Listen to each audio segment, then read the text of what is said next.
Yisrael Chai.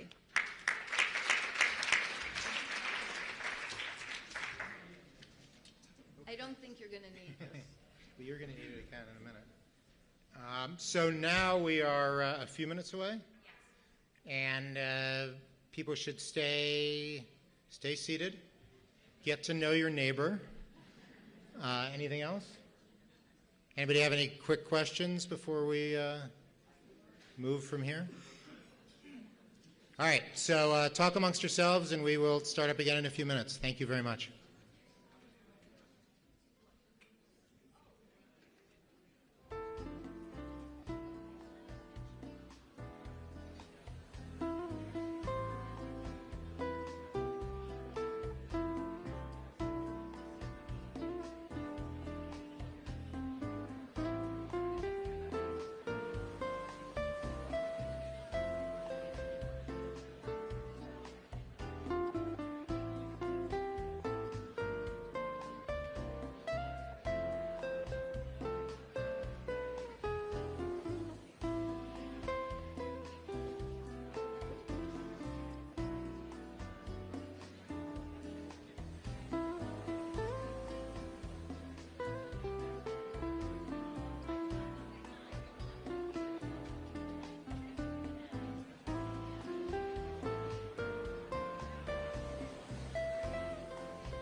Ladies and gentlemen, please rise and greet the Prime Minister of Israel, Benjamin Netanyahu.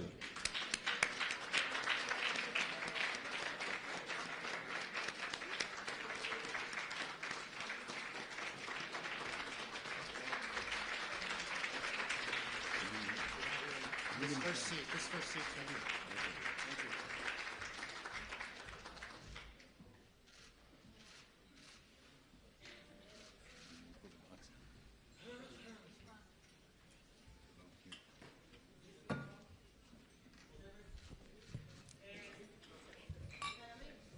Erev Tov.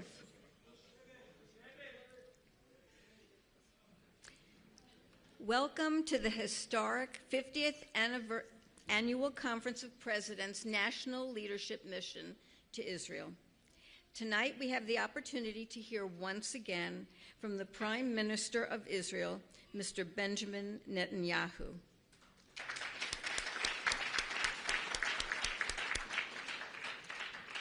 Israel continues to face threats from many of its neighbors, but there is reason for hope.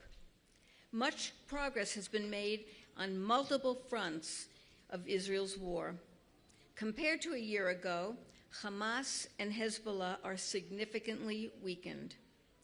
Some citizens have returned to their homes and begun to rebuild. And many, though not enough, of the hostages have returned home. Israel must continue to defend itself until all Israelis feel safe from the threat of terrorism. Israel must continue to demand the release of the 70 hostages still being held by Hamas, and Israel must ensure that Hamas is vanquished.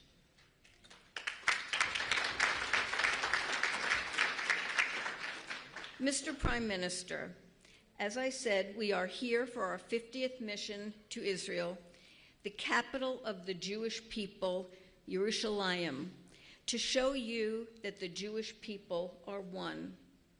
American Jews stand together with the people of Israel. We are here to support the hostage families, the bereaved, the soldiers, everyone who has been touched by the war since October 7th. As you know, Mr. Prime Minister, your presence here is itself a symbol of the bond between Israeli and American Jewry. We appreciate your prioritizing this relationship, continuing a tradition that goes back to the very first Conference of Presidents mission. Every Prime Minister since Levi Eshkol has addressed this conference during our Israel mission, and we are grateful to you for upholding that legacy. Ladies and gentlemen, please join me in welcoming the Prime Minister of the State of Israel, Benjamin Netanyahu. Okay. Thank you. Thank you, Harriet, and thank you all. I can't say, I can say, William Daroff and Malcolm Hoenlein and Betsy, that you probably know, you've been around parts of the 50 years of the Conference of Presidents. I think that I've addressed it 18 times in 18 of your annual conferences. So, and we've had obviously a very close bond before that during my diplomatic years of diplomatic service in the United States. So I have many friends here, long-standing friends. I appreciate the friendship, not only the personal one, but obviously the commitment to Israel and to the Jewish people. I think you come here at a pivotal moment in our history. I've just come back from a historic visit to Washington with President Trump. I can categorically say that I don't think there was any more consequential meeting of a prime minister and a president than this meeting, because we are reshaping the Middle East. We've reshaped it in the year that followed the horrible massacre that we experienced in October 7th. It was seen that Israel was on the ropes, we wouldn't recover, that the plan to destroy Israel, to encircle it, choke it, and kill it was progressing, but within a year and some months, the courage of our soldiers, the stalwart position of our people, and the decisions that we made turned things around. We decimated much of Hamas. We haven't finished the job. We will. Israel will destroy Hamas's military and government capabilities. Gaza will look differently. We also turned to the north after we destroyed the bulk of Hamas's military power. We turned to the north and decimated Hezbollah. I think they were surprised by a few things. We knocked out Nasrallah. We knocked out Def. We knocked out Sinwar. We knocked out their senior military commanders. And we created a new reality. Lebanon is now undergoing a change in the reality. The Syrian proxy of Iran, which formed the continuum from Iran to the Mediterranean, Iran, Iraq, Syria, Lebanon. The Assad regime collapsed.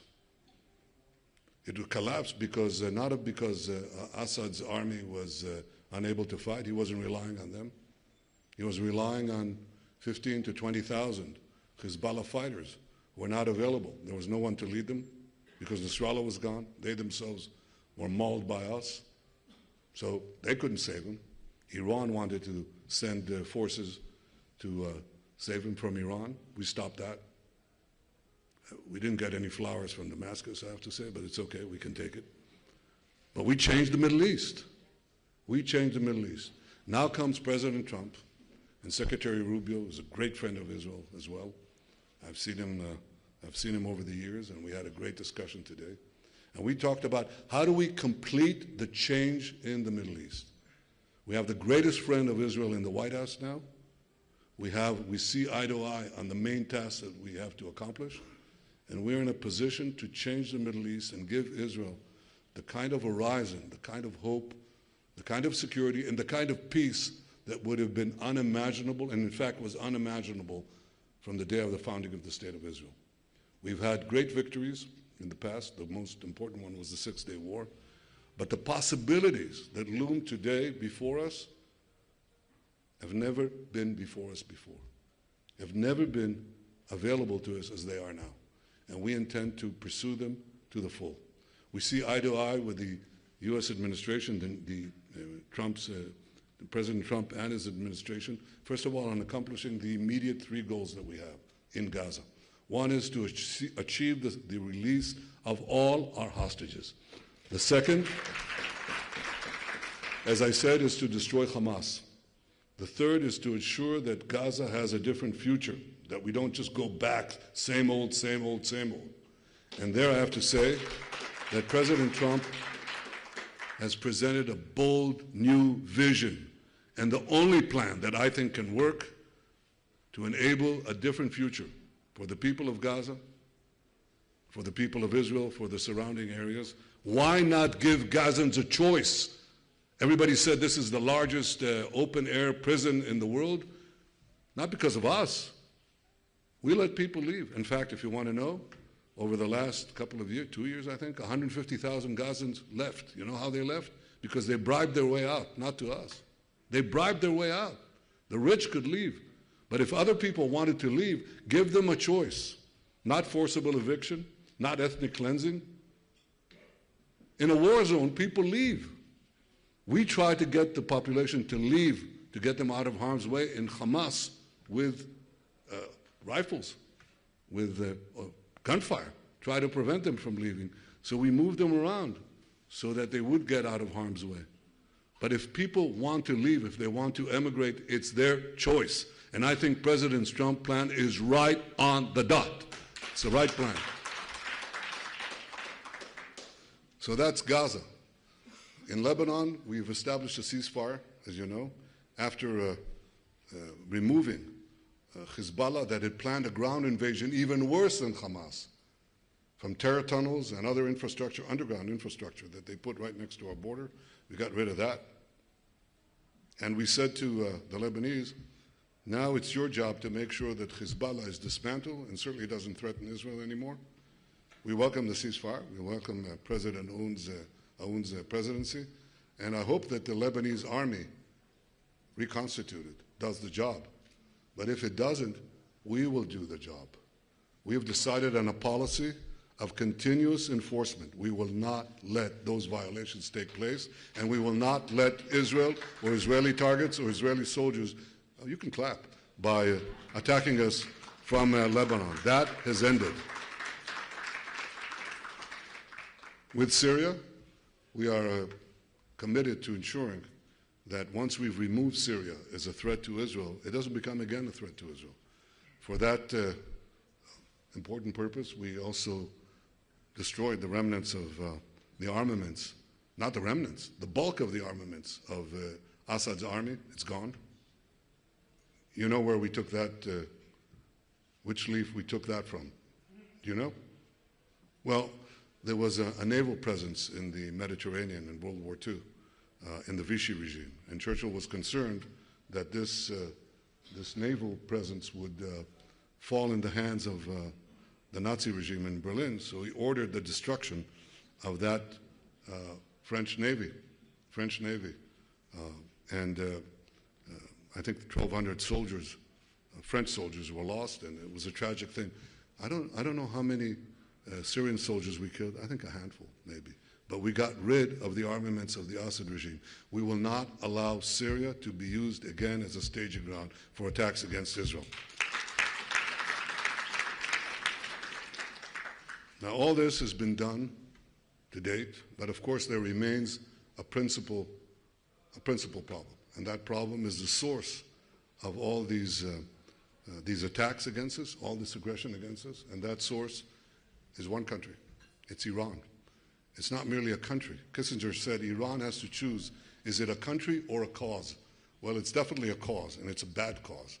It's a theological, well, it's a, I would say, a theological thuggery. I mean, they hold the people of Iran hostage. They deny them the basic facilities, the basic means of water. They have a huge water shortage. I once offered to give them Israeli technology. I put that on a video. I got millions of responses from Iran, millions. Of course, the Iranian government wouldn't think of it, wouldn't think of doing something really productive for their people. They spent tens of billions of dollars in Syria, on Lebanon, on Hamas, on the Houthis. We're dealing with them too. They did nothing for their people, and Iran's GDP has hardly grown. Ours has gone through the roof. Have you been to Tel Aviv recently? See the skyscrapers, the high-rise? You know how many we had in Tel Aviv about 25 years ago? You know how many? One? No, two. Actually, two. And that's changed. It's changed because we did something for this country. We embarked on a free market revolution that changed the economy of Israel, made it a powerhouse, basically a technological powerhouse in the world. Iran did nothing, nothing for their people. They hold them hostage, they shoot them, they torture them, they subjugate them. So Iran is not merely a threat to us, it's a threat to their people, but they are a threat to Israel, a threat to every country in the region, and a threat beyond our region because they're the greatest sponsor of terror in the world. The greatest threat that Iran poses is that this decrepit regime would achieve nuclear weapons. And we are committed, as President Trump has said many times, and as Secretary Rubio said today, we are committed that Iran never gets nuclear weapons. That is a common goal, and one that is important not only for the security of Israel and the security of America, but I think for the security of the world. So we have a big agenda before us, and I know that you support it.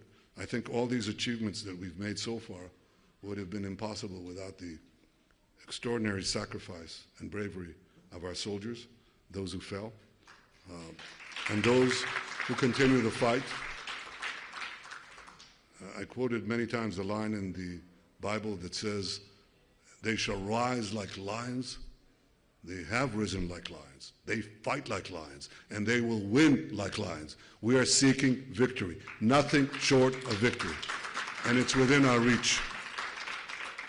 There is another front that I'm sure you're familiar with, and that is the lawfare that is waged against us. It's waged in these forums like the ICC and the ICJ, the so-called International Court of Justice, the so-called International Criminal Court. It's absurd. It targets Israel just the way the UN General Assembly or the so-called Human Rights Commission of the UN, they have more resolutions against Israel in these bodies than the rest of the world combined. So they're completely politicized. They're absurd. People shouldn't take them seriously, but I take them seriously in the sense that they threaten the ability of any democracy to defend itself. I would say that the greatest threat against Israel is, of course, Iran and its nuclear ambitions and the Iran axis that we've smashed. But we have to take care of this larger threat. But not an equal threat, but not far below down the list, is the ICC's effort to strangle the ability of our soldiers and our statesmen to defend the country. They will determine if we can fight, whether we can fight. They can arrest our soldiers. They can arrest our leaders at any point. And this is as debilitating as many other things that are directed against us. We have to fight it. But it's not just directed against us. It's directed against the United States. It's directed against all the democracies, because if you arrogate by an unelected body, you arrogate the right of a country to defend itself, you are hampering the right of self-defense, which is the most important right that a country can have. If you cannot defend yourself against enemies sworn to your destruction, then you're a sitting duck. Well, we're not sitting ducks. We will deal with the ICC, we'll deal with the ICJ, and we're doing that with American support. We're dealing with that with your support. Why aren't you applauding? Thank you. That's important. So for all these reasons, I think that these are important days for the Jewish state and the Jewish people. The Jewish people have come under, since the war began, under terrific anti-Semitic attacks. Those attacks typically escalate historically, as my father has taught me. They typically escalate historically in those moments when the Jews are perceived as weak.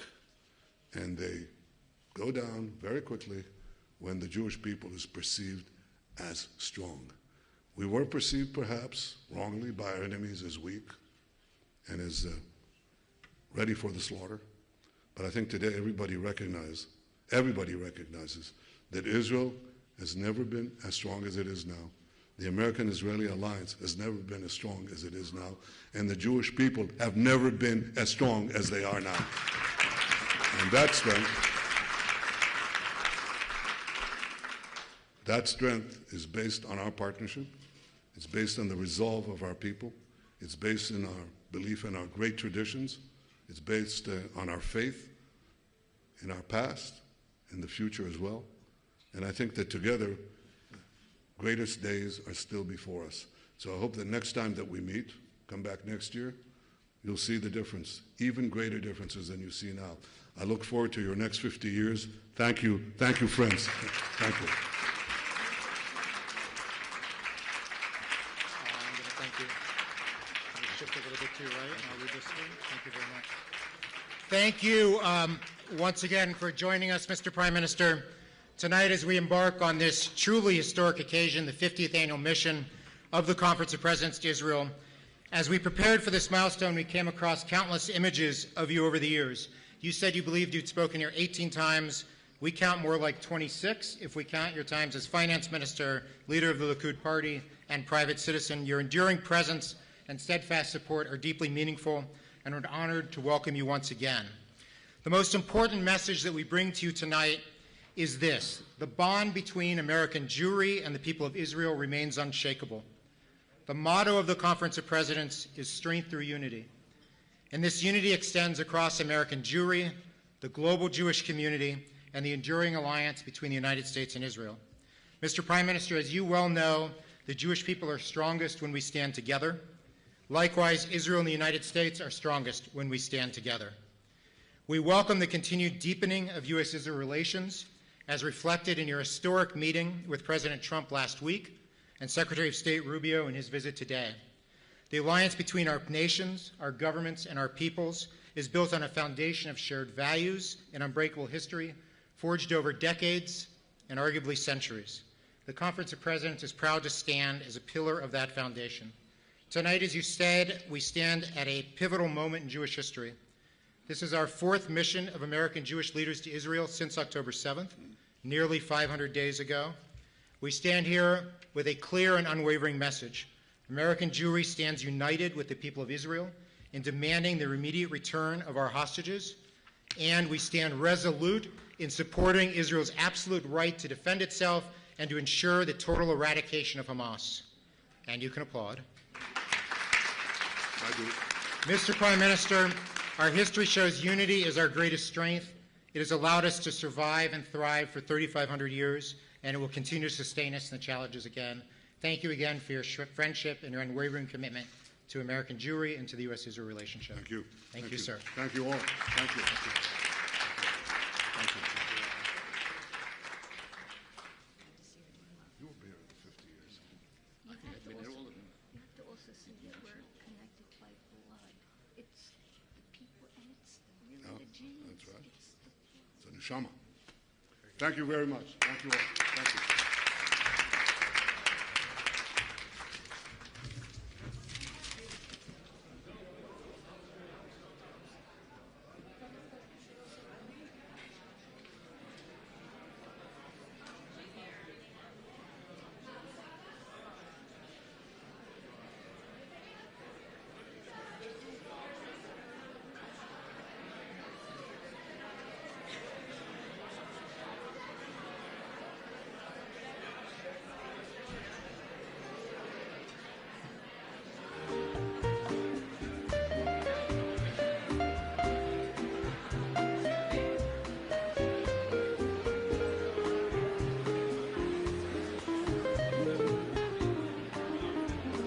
We want to welcome the Consul General of Israel in New York, Minister Akunis, who has joined us and will be with us for this. Please. Let's take a picture here. In front, in front. Yeah, where?